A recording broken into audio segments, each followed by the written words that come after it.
আসসালামু আলাইকুম ওয়া রাহমাতুল্লাহি ওয়া বারাকাতুহু। সম্মানিত মুসলিম ভাই ও বোনেরা, জান্নাতের আশায় কে না করে, জান্নাতের লোভ কার না মনে আছে।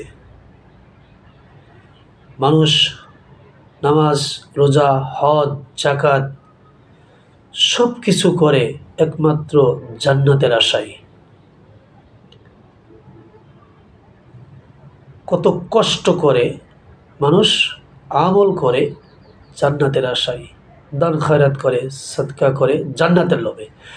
তো পিতামাতা জান্নাত আর পিতামাতা জাহান্নাম, এ বিষয়ে আমরা হাদিস শুনবো ইনশাআল্লাহ। সেই পিতামাতা কত অবহেলিত, অবহেলা করলেই জাহান্নাম, আর পিতামাতাকে সুখে শান্তিতে রাখলেই জান্নাত। আসলে হাদিসটা শুনি। আন আবি উমামাতা রাদিয়াল্লাহু আনহু আন্না রাজুলান ক্বালা ইয়া রাসূলুল্লাহ সাল্লাল্লাহু আলাইহি ওয়াসাল্লাম মা হাক্কুল ওয়ালিদাইনি আলা ওয়ালাদিহিমা ক্বালা হুমা জান্নাতুকা ওয়া নারুকা। হযরত আবু উমামা রাদিয়াল্লাহু আনহু থেকে বর্ণিত, এক ব্যক্তি রাসূল সাল্লাল্লাহু আলাইহি ওয়াসাল্লামকে জিজ্ঞাসা করলেন, হে আল্লাহ রাসূল সাল্লাল্লাহু আলাইহি ওয়াসাল্লাম, সন্তানের উপর পিতামাতার হক ও অধিকার আছে?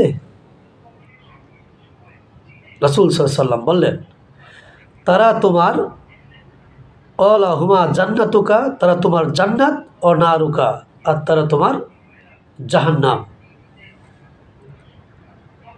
হাদিসটি সুনানে ইবনে মাজাহ 3362, 3662 নম্বর হাদিস।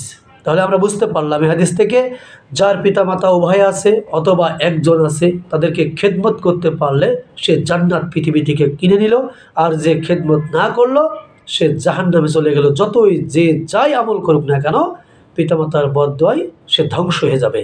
আল্লাহ রাব্বুল আলামিন এই হাদিসের উপর আমল করে আমাদেরকে পিতামাতাকে সন্তুষ্ট করে কাল কিয়ামতের মাঠে আমরা যেন জান্নাত কিনতে পারি। আল্লাহ আমাদেরকে তৌফিক দান করুন। সকলে বলে আল্লাহুম্মা আমিন। আসসালামু আলাইকুম ওয়া রাহমাতুল্লাহি ওয়া বারাকাতুহু।